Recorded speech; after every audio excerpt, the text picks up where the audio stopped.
पे हसीन सभी गुणीजनों को मेरा नमस्कार, आदाब।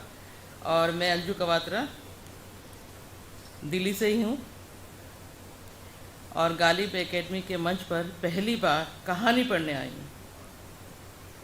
मैं बहुत शुक्रगुजार हूँ आप सबकी। और मेरी कहानी का शीर्षक है आशा का संचार। डॉक्टर आहूजा देखने में बिल्कुल साधारण किंतु जाने माने आई स्पेशलिस्ट थे। दूर दूर से लोग उनके अस्पताल में ऑपरेशन कराने आते थे। उनकी पत्नी बेहद सुंदर, पढ़ी लिखी और होम मेकर थी। डॉक्टर साहब चाहते थे कि उनके दोनों बच्चे ज़िंदगी में पढ़ लिख कर ऊंचा मकाम हासिल करें और आगे बढ़ें। बेटा गगन देखने में बहुत खूबसूरत और पढ़ाई में बहुत होशियार था। नीट परीक्षा मेडिकल के कट ऑफ नंबरों के आधार पर देश के एक मशहूर मेडिकल कॉलेज में बैचलर ऑफ मेडिसिन और बैचलर ऑफ सर्जरी में यानी MBBS में उसका एडमिशन हुआ था। अपनी इंजीनियर बेटी नीतू का विवाह एक कुलीन घराने में कर चुके थे। कॉलेज में साथ पढ़ने वाली खूबसूरत गायत्री से गगन की मित्रता हो गई थी। 5 वर्ष दोनों साथ साथ रहे, साथ पढ़े, साथ घूमे और मन में जीवन की अभिलाषा लिए हुए। MBBS दोनों ने बड़े अच्छे नंबरों से पास कर लिया था। गगन अपने पिता की तरह सफल सर्जन बनना चाहता था और गायत्री मनोवैज्ञानिक। डिग्री मिलने के बाद मास्टर ऑफ सर्जरी का सर्जिकल प्रशिक्षण प्राप्त करने के लिए गगन 3 वर्ष के लिए विदेश रवाना हो गया और वहीं गायत्री को महाराष्ट्र के एक मेडिकल कॉलेज में मनोरोग चिकित्सा कार्यक्रम में डिप्लोमा करने की एडमिशन मिल गया। दोनों घनिष्ठ मित्र पढ़ाई के बाद शादी करना चाहते थे। गायत्री के पिता नहीं थे। माताजी किसी सरकारी महकमे में और एक ऑफिसर के पद पर कार्यरत थी। मुंबई से आते ही डॉक्टर गायत्री को अस्पताल में नौकरी मिल गई और डॉक्टर गगन अपने पिता के साथ आंखों के अस्पताल में सहयोग करने लगे। भिन्न भिन्न जातियों के होते हुए भी दोनों परिवारों को किसी तरह की कोई आपत्ति नहीं थी। दोनों ने बड़ा रजामंदी के साथ उन दोनों की शादी कर दी। गायत्री का स्वभाव, सेवा भाव और खाना बनाना डॉक्टर आहूजा और उनकी पत्नी को बहुत भाता था।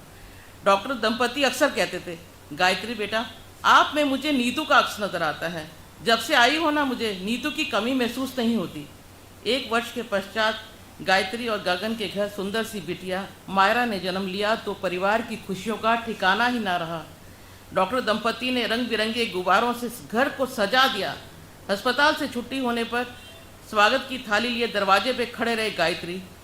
हम भगवान का किस तरह से शुक्रिया अदा करें। बेटा, तुमने तो हमारे घर को खुशियों से भर दिया। मायरा तो सारे घर की चहेती थी। दादू दादी का तो उसके बिना मन ही नहीं लगता था। तुतली तुतली बातों से सबका मन मोह लेती थी। वक्त बीतते पता थोड़ी लगता है। अब 3 वर्ष की हो गई थी, वो प्ले स्कूल जाने लगी थी। डॉक्टर पिता की तरह डॉक्टर गगन का भी सर्जरी में बहुत बड़ा नाम हो गया था। एक दिन गगन के सिर में बहुत दर्द हुआ। उसने पेन किलर खा लिया। जब तक दवाई का असर रहा दर्द ठीक रहा और धीरे धीरे असहनीय दर्द होने लगा। डॉक्टर आहूजा MRI स्कैन कराने ले गए उसको। उनके होश ही उड़ गए। उनके 34 वर्षीय लाडले को 4th स्टेज का ब्रेन ट्यूमर था।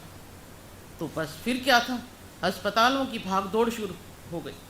भगवान से दुआ करते कितना भी रुपया लग जाए और अच्छा इलाज हो जाए ताकि मेरा बेटा बच जाए। रातों की नींद उड़ चुकी थी। स्वयं डॉक्टर थे, जानते थे कि 4th स्टेज का ट्यूमर ठीक होना नामुमकिन है। जब तक श्वास है तब तक तो जीने की आस रहती है ना। लेकिन नियति को कुछ और ही मंजूर था। ऐसा संकट छाया कि काल ब्रश बन करके आया। कभी कभी दुआ और दवा दोनों नहीं काम करते हैं और 1 महीने के अंदर ही डॉक्टर गगन चिरकाल के लिए सो गए।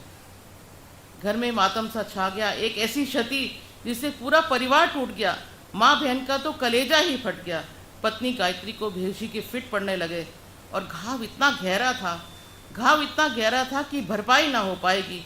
घाव भर भी जाए तो टीस ता उम्र चुभती रहेगी। जीवन की यात्रा का कभी अंत नहीं होता। यदि होता तो क्या पतझड़ के बाद बसंत नहीं होता। डॉक्टर आहूजा बहुत परेशान रहने लग गए थे। एक दिन अपनी पत्नी से कहने लगे, रीमा, मन नहीं लगता है। हर रोज रात को मरता हूँ। मेरा दिल चाहता है और सुबह मायरा और गायत्री को देखकर मैं जी उठता हूँ। मेरा दिल चाहता है। कहते कहते उनका गला रुंध गया और पत्नी उनको ढांढस बताती रही। डॉक्टर अचानक एक सांस में बोले, रीमा, मैंने एक फैसला किया है। क्या तुम मेरा साथ दोगी? मैं समझी नहीं, आप क्या कहना चाहते हैं, जरा खुल के कहो। रीमा बोली, साथ दोगी ना? प्लीज़ डॉक्टर आहूजा रीमा का हाथ पकड़ते हुए बोले, प्लीज़ मेरा साथ दो ना, मेरी रूह को चैन मिलेगा। अच्छा बताओ तो सही। रीमा सहजता से बोली, क्यों ना बहू गायत्री का दूसरा विवाह कर दिया जाए।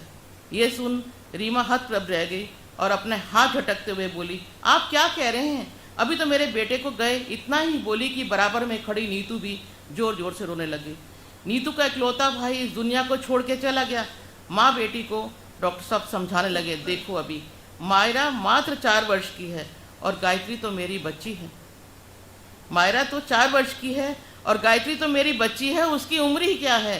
रीमा तुम जरा प्यार से जरा गायत्री को समझाना, बात करके तो देखो। वो जानते थे गायत्री के पिता नहीं हैं। गायत्री को तीनों ने मिलकर बहुत समझाया और बेटी मायरा तो उजली किरण है, उसे पढ़ लिख के विश्व में उजाला करना है। उसे माता पिता दोनों को प्यारे और सहारे की ज़रूरत है। हमारी ज़िंदगी आज है कल नहीं, छोटी है। जिस माहौल में भी उसे ढाल देंगे तो वो ढल जाएगी। बहू गायत्री को उसकी रजामंदी के साथ उन्होंने एक विदुर इंजीनियर के साथ ससुर बन के नहीं, एक पिता बन के विदा किया। अपने डॉक्टर पुत्र की सारी संपत्ति भी गायत्री और मायरा के नाम कर दी और एक कभी ना टूटने वाला मायका का रिश्ता भी साथ में जोड़ दिया। ऐसे भी होते हैं कुछ लोग समाज में जो निराशा भरे जीवन में आशा का संचार करते हैं, आशा का संचार करते हैं। बहुत शुक्रिया। और ये कहानी एक सच्ची कहानी है।